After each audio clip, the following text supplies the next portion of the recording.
नमस्कार दोस्तों, स्वागत है आपका राजस्थान जी के शॉर्ट नोट्स में। दोस्तों, अपन 10वीं कक्षा की पुस्तक राजस्थान अध्ययन का अध्ययन कर रहे थे, जिसमें गुइल वंश अपने चल रहा था। तो गुइल वंश में अपने महाराणा कुंभा और महाराणा सांगा के बारे में अपन अध्ययन कर रहे थे। नेक्स्ट आज अपन देखेंगे महाराणा उदय सिंह और महाराणा प्रताप और उनके अमर सिंह और राज सिंह के बारे में। अपन महत्वपूर्ण जो भी तथ्य अपने पुस्तक में दे रखे हैं उसके बारे में आज अपन चर्चा करेंगे। तो दोस्तों, शुरू करते हैं आज का अपने सेशन। नेक्स्ट राजा है अपने मेवाड़ के है राणा उदय सिंह, गुइल वंश के है महाराणा उदय सिंह, जिनका शासनकाल क्या है? जिनका शासनकाल है 1534 से 1572 ईस्वी के। तो कौन सा शासनकाल है? 1534 से 1572 ईस्वी महाराणा उदय सिंह का शासनकाल है। ठीक है। तो राजस्थान के इतिहास में अपने महान बलिदान के कारण ख्याति प्राप्त पन्नादाय ने अपने पुत्र चंदन का बलिदान करके उदय सिंह को बनवीर से बचाया था। तो याद रखना दोस्तों, पन्नादाय कौन थी? तो पन्नादाय कौन थी? ये दाया माँ थी। कौन थी? उदय सिंह की दाया माँ थी, याद रखना। और पन्नादाय का पुत्र कौन था? तो पन्नादाय का पुत्र कौन था? चंदन, जिसका बलिदान देके उदय सिंह को बनवीर से बचाया था। किससे बचाया था? बनवीर से बचाया था। ठीक है। और फिर बनवीर से बचाकर कहाँ लेके गए थे? तो वो कुंभलगढ़ के किले में उदय सिंह को रखा गया था। याद रखना, कहाँ पे रखा गया था? तो कुंभलगढ़ के किले में उदय सिंह को रखा गया था। ठीक है। और ये भी याद रखना, पन्नादाय कौन थी? तो उदय सिंह की दाया माँ और पन्नादाय का पुत्र चंदन। नेक्स्ट आगे बढ़ते हैं दोस्तों। तो यही नेक्स्ट आगे है, यही मालदेव के सहयोग से, किसके? मालदेव के सहयोग से 1537 ईस्वी में उदय सिंह का राज्याभिषेक हुआ। किसका हुआ? उदय सिंह का राज्याभिषेक हुआ। और कब हुआ? तो 1537 ईस्वी में मालदेव के सहयोग से उदय सिंह का राज्याभिषेक हुआ। नेक्स्ट आगे है, उदय सिंह ने 1559 ईस्वी में उदयपुर नगर बसाकर उसे अपनी राजधानी बनाया। तो उदयपुर नगर कब बसाया गया? तो 1559 ईस्वी में उदयपुर नगर बसाया गया और उदयपुर को राजधानी बनाया गया। ठीक है। फिर उदय सिंह ने उदय सागर झील तथा मोती मगरी के सुंदर महलों का निर्माण कराया। किसका निर्माण कराया? तो उदय सागर झील और मोती मगरी के सुंदर महलों का निर्माण करवाया। किसके द्वारा? उदय सिंह के द्वारा। ठीक है। फिर अक्टूबर 1567 ईस्वी में अकबर ने चित्तौड़ पर आक्रमण किया। किसके द्वारा आक्रमण किया गया? अकबर के द्वारा किया गया। और कब किया गया? तो अक्टूबर 1567 ईस्वी में अकबर के द्वारा चित्तौड़ पर आक्रमण किया गया। ठीक है। फिर अपने उदय सिंह ने अपने सरदारों की सलाह से उदय सिंह किले की रक्षा का भार किसको? जयमल व फत्ता अपनाए। जयमल व फत्ता नामक दो सेनानायकों को छोड़कर सौंपकर मतलब पहाड़ियों की तरफ चले गए। कौन? उदय सिंह। उदय सिंह ने अपने किले की रक्षा का भार किसको सौंपा? तो जयमल व फत्ता सिसोदिया को सौंपकर स्वयं पहाड़ियों की तरफ चले गए। ठीक है। फिर किले की रक्षा के दौरान जयमल व फत्ता जो सिसोदिया है वो वीर गति को प्राप्त हुए। कौन? जयमल व फत्ता सिसोदिया वीर गति को प्राप्त हुए। फिर अकबर ने जयमल और फत्ता की वीरता से मुक्त होकर आगरा के किले के बाहर हाथी पर सवार पत्थर की मूर्तियां लगवाई गई। दोस्तों याद रखना है, यहाँ से क्वेश्चन पूछा गया है कि जयमल और फत्ता की वीरता से मुग्ध होकर आगरा के किले के बाहर हाथी पर सवार पत्थर की मूर्तियां लगाई गई। कहाँ पर लगाई गई है? तो आगरा के किले के बाहर लगवाई गई। याद रखना दोस्तों, ये बहुत ही इंपॉर्टेंट फैक्ट है। ठीक है दोस्तों, तो ये है महाराणा उदय सिंह से संबंधित महत्वपूर्ण जानकारी। नेक्स्ट दोस्तों आगे बढ़ते हैं। तो नेक्स्ट है अपने महाराणा प्रताप। तो नेक्स्ट महाराणा प्रताप के बारे में बढ़ते हैं। तो महाराणा प्रताप का शासनकाल क्या है? तो महाराणा प्रताप का शासनकाल है 1572 से 1597 ईस्वी। ठीक है। कुंभलगढ़ में हुआ। कहाँ पे हुआ? 9 मई 1540 को कुंभलगढ़ में हुआ। और तथा 1572 ईस्वी में मेवाड़ के शासक बने। कब बने? मेवाड़ के शासक कब बने? तो 1572 ईस्वी में मेवाड़ के शासक बने। याद रखना, 9 मई 1540 को कुंभलगढ़ में महाराणा प्रताप का जन्म हुआ तथा 1572 में मेवाड़ के शासक बने। ठीक है। अब उस समय महाराणा उदय सिंह ने जगमाल को अपना उत्तराधिकारी बनाया था। किसको? देखो, जगमाल कौन था? तो उदय सिंह का पुत्र था, महाराणा उदय सिंह का पुत्र था, जिसको अपने उदय सिंह ने महाराणा जगमाल को उत्तराधिकारी बनाया था मेवाड़ का। लेकिन सरदारों ने उसे स्वीकार नहीं किया था। किसको? जगमाल को उत्तराधिकारी के रूप में स्वीकार नहीं किया और प्रताप को गद्दी पर बिठा दिया गया। याद रखना दोस्तों, जगमाल को उत्तराधिकारी बनाया गया था मगर उनके सरदारों ने स्वीकार नहीं किया और प्रताप को गद्दी पर बिठा दिया गया। ठीक है। उस समय दिल्ली का शासक कौन था? तो उस समय दिल्ली का शासक कौन था? अकबर था। कौन था? उस समय दिल्ली का शासक कौन था? अकबर था। ठीक है। अब मेवाड़ के शासक कौन बने? तो प्रताप। तो अब प्रताप के सामने दो मार्ग थे। क्या? या तो अकबर की अधीनता स्वीकार कर ले और सुविधापूर्वक जीवन बिताए। ठीक है। या तो अकबर की अधीनता स्वीकार कर ले और सुविधापूर्वक जीवन बिताए, या फिर अपना अस्तित्व और अपने देश की प्रतिष्ठा बनाए रखने के लिए संघर्ष का रास्ता चुने। तो महाराणा प्रताप के पास दो मार्ग थे, लेकिन महाराणा प्रताप ने फिर क्या किया? तो अकबर की अधीनता स्वीकार नहीं करके अपने अस्तित्व की रक्षा और देश की प्रतिष्ठा के लिए संघर्ष का रास्ता चुना। कौन सा? संघर्ष का रास्ता चुना। तो महाराणा प्रताप ने दूसरा विकल्प संघर्ष को चुना था। इस संघर्ष की तैयारी में सबसे पहले मेवाड़ को संगठित करने का बीड़ा उठाया। किसको? मेवाड़ को संगठित करने का बीड़ा उठाया। ठीक है।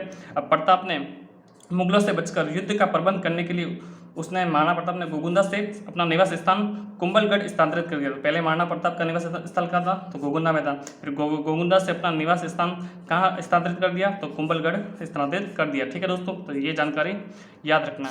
नेक्स्ट आगे बढ़ते हैं दोस्तों।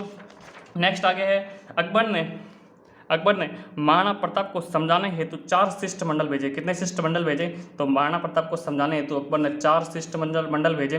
जिसमें पहले कौन थे, तो पहले थे जलाल खान। कौन थे, जलाल खान। दूसरे कौन थे, मान सिंह। तीसरे कौन थे, भगवान दास। और चौथे कौन थे, टोडरमल। दोस्तों याद रखना, यहाँ से क्रम में क्वेश्चन पूछे गए हैं और पूछे जा भी सकते हैं, तो याद रखना।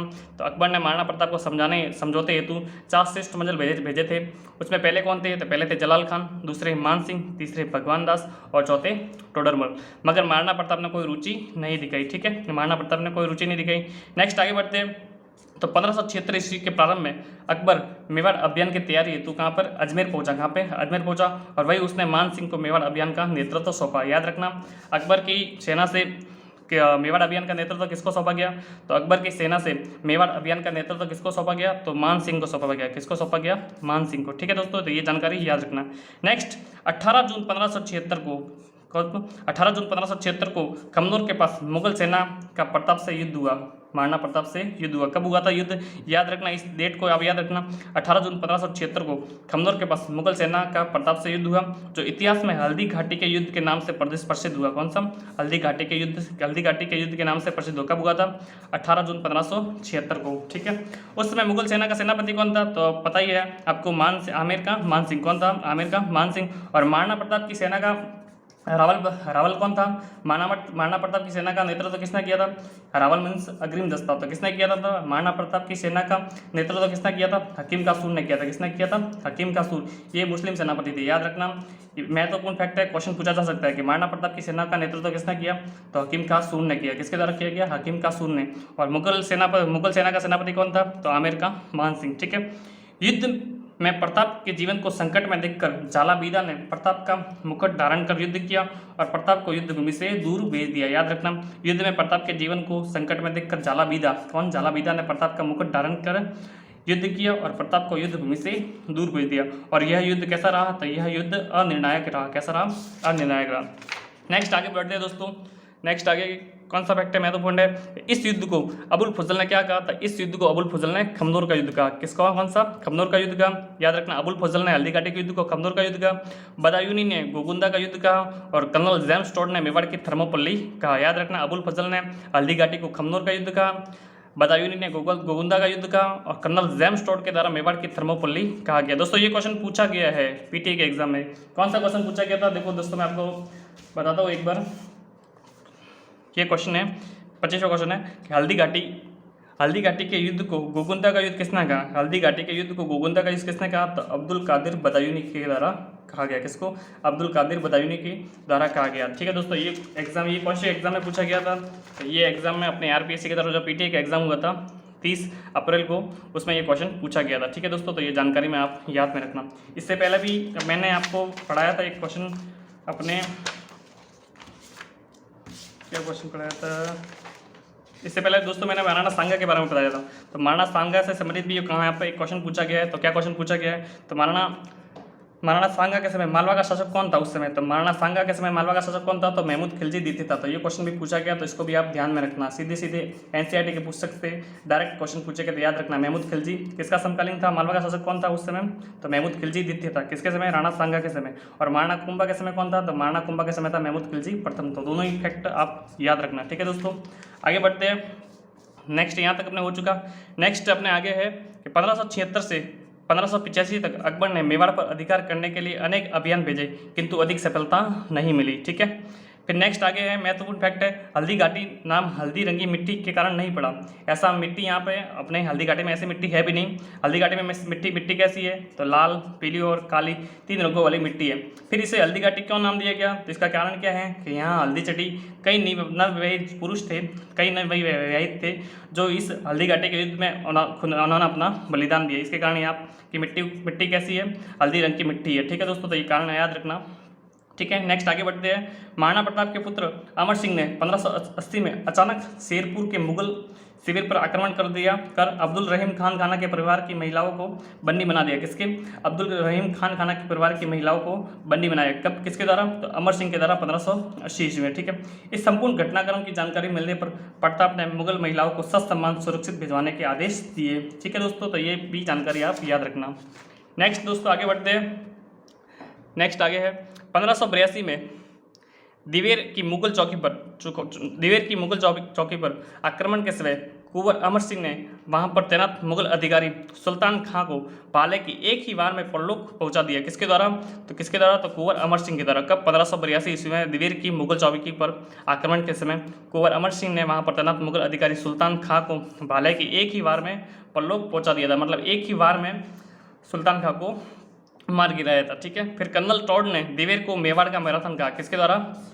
तो दिवेर के युद्ध को मेवाड़ का मैराथन किसने कहा? तो कर्नल जेम्स टॉड के द्वारा कहा गया। ठीक है, नेक्स्ट आगे बढ़ते हैं। तो 1585 ईस्वी के बाद अकबर ने मेवाड़ की तरफ कोई अभियान नहीं भेजा। याद रखना, 1585 के बाद अकबर ने मेवाड़ की तरफ कोई अभियान नहीं भेजा। ठीक है, 1585 से 1597 के बीच प्रताप ने चित्तौड़ एवं मांडलगढ़ को छोड़कर, किसको? चित्तौड़ एवं मांडलगढ़ को छोड़कर शेष राज्य पर पुनः अधिकार कर लिया और चावड़ को अपनी राजधानी बनाया। दोस्तों याद रखना, यहाँ से एक क्वेश्चन पूछा गया है कि चावड़ को राजधानी कब बनाया?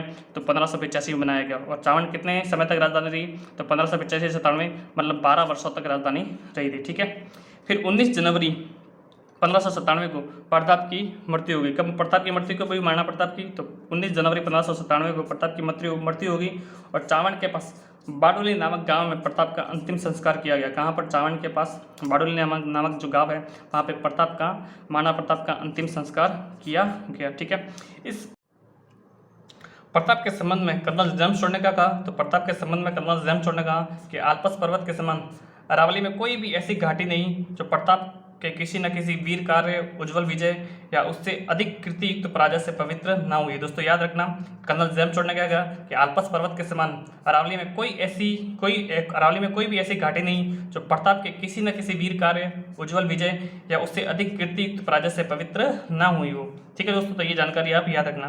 फिर हल्दी घाटी को मेवाड़ की थर्मोपल्ली कहा जाता है और दिवेर को मेवाड़ का मैराथन कहा जाता है। ठीक है दोस्तों, तो ये महत्वपूर्ण जानकारी है अपने महाराणा प्रताप के बारे में। ठीक है, नेक्स्ट आगे बढ़ते हैं। तो नेक्स्ट आगे आते हैं अपने राणा अमर सिंह। कौन आते हैं? राणा अमर सिंह, जिनका कार्यकाल क्या है? तो 1597 से 1620 ईस्वी। क्या है? 1597 से 1620 ईस्वी। ठीक है, ये मेवाड़ के शासक कब बने? तो 1597 ईस्वी में मेवाड़ के शासक बने। कौन बने? महाराणा अमर सिंह। ये मेवाड़ के शासक कब बने? 1597 में। 1613 ईस्वी में जहांगीर स्वयं अजमेर पहुंचा। कौन? जहांगीर स्वयं अजमेर पहुंचा और शहजादा खुर्रम, मतलब शहजादा खुर्रम का नाम क्या है? शाहजहाँ को मेवाड़ अभियान का नेतृत्व सौंपा गया। किसको सौंपा गया? तो शाहजहाँ को मेवाड़ अभियान का नेतृत्व सौंपा गया। ठीक है, मेवाड़ के सांबंदों ने कुंवर कर्ण सिंह कौन थे? अमर सिंह के पुत्र। कुंवर कर्ण सिंह को अपने पक्ष में कर राणा पर मुगलों से संधि करने का दबाव डाला गया। कौन से? किसको? तो राणा अमर सिंह को अपने मुगलों से संधि करने का दबाव डाला गया। ठीक है, और फरवरी 1615 ईस्वी में, कब? फरवरी 1615 ईस्वी में मेवाड़ मुगल संधि हुई। किसके बीच में? मेवाड़ मुगल संधि कब हुई? तो फरवरी 1615 ईस्वी में मेवाड़ मुगल संधि हुई। ठीक है, अब इस संधि में क्या हुआ? तो संधि में चित्तौड़ पुनः मेवाड़ को लौटा दिया गया। किसको? मेवाड़ को, चित्तौड़ है, पुनः मेवाड़ को लौटा दिया गया और उसकी मरम्मत नहीं की जा सकती। उसकी शर्त क्या थी? संधि की शर्त क्या थी? जो चित्तौड़ लौटा दिया गया तो इसकी मरम्मत नहीं की जा सकती। इस प्रकार विगत 90 वर्षों से चले आ रहे मेवाड़ मुगल संघर्ष का अंत हुआ। तो ये अपने महाराणा अमर सिंह से संबंधित महत्वपूर्ण जानकारी। ठीक है दोस्तों, नेक्स्ट आगे बढ़ते हैं। तो नेक्स्ट आगे है अपने महाराणा अमर सिंह, महाराणा राज सिंह। कौन है? अमर सिंह के बाद कौन आते हैं? तो महाराणा राज सिंह, जिसका शासनकाल क्या है? 1652 से 1680 ईस्वी। कौन सा? 1652 से 1680 ईस्वी। किसका? महाराणा राज सिंह का। तो महाराणा राज सिंह से संबंधित जो भी महत्वपूर्ण जानकारी है उसके बारे में देखते हैं।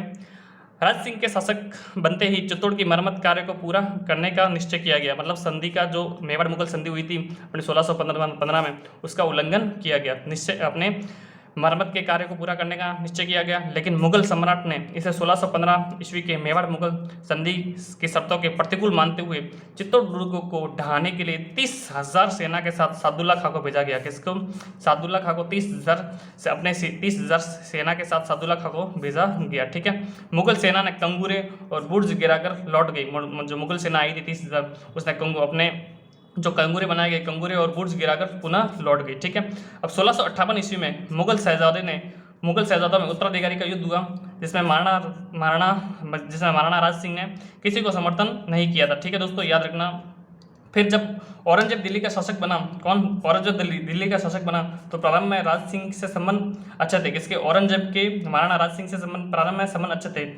और औरंगजेब ने 6000 जात और सवार का मनसब भी प्रदान किया। किसको किया? राज सिंह को। औरंगजेब ने 6000 जात एवं सवार का मनसब किसको दिया? तो राज सिंह को दिया। ठीक है। उस समय किशनगढ़ की राजकुमारी कौन थी? किशनगढ़ अजमेर में। उस समय किशनगढ़ की राजकुमारी कौन थी? तो चारुमती थी। कौन थी? चारुमती।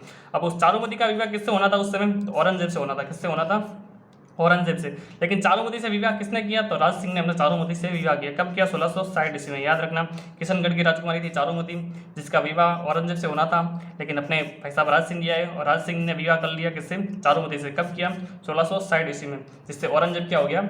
अप्रसन्न हो गया। ठीक है दोस्तों, तो याद रखना ये जानकारी। नेक्स्ट आगे बढ़ते हैं। नेक्स्ट है 1679 ईस्वी में औरंगजेब के द्वारा हिंदुओं पर जजिया कर लगाया गया।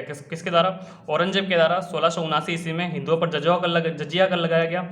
और इस जजिया कर का विरोध किसने किया? तो राज सिंह के द्वारा विरोध किया गया। किसके द्वारा किया गया? तो राज सिंह के द्वारा जजिया कर का विरोध किया गया। ठीक है। नेक्स्ट, मुगल मारवाड़ संघर्ष छिड़ने पर, कौन सा? मुगल मारवाड़ संघर्ष छिड़ने पर महाराणा राज सिंह ने राठौड़ों का साथ दिया। किसका? महाराणा राज सिंह ने राठौड़ों का साथ दिया। ठीक है। 1680 ईस्वी में राज सिंह की मृत्यु हो गई। कब मृत्यु हुई राज सिंह की? तो 1680 ईस्वी में राज सिंह की मृत्यु हुई। 1680 ईस्वी में राज सिंह की मृत्यु हुई। अब महत्वपूर्ण फैक्ट क्या है? अकल प्रबंधन के उद्देश्य से राज सिंह ने गोमती नदी के पानी को रोककर राजसमंद झील का निर्माण कराया। कौन सी झील का निर्माण कराया? तो राजसमंद झील का निर्माण कराया। किसने? राज सिंह के द्वारा। और कौन सी नदी को रोककर? तो गोमती नदी के पानी को रोककर। अब राजसमंद झील के संबंध में महत्वपूर्ण फैक्ट क्या है?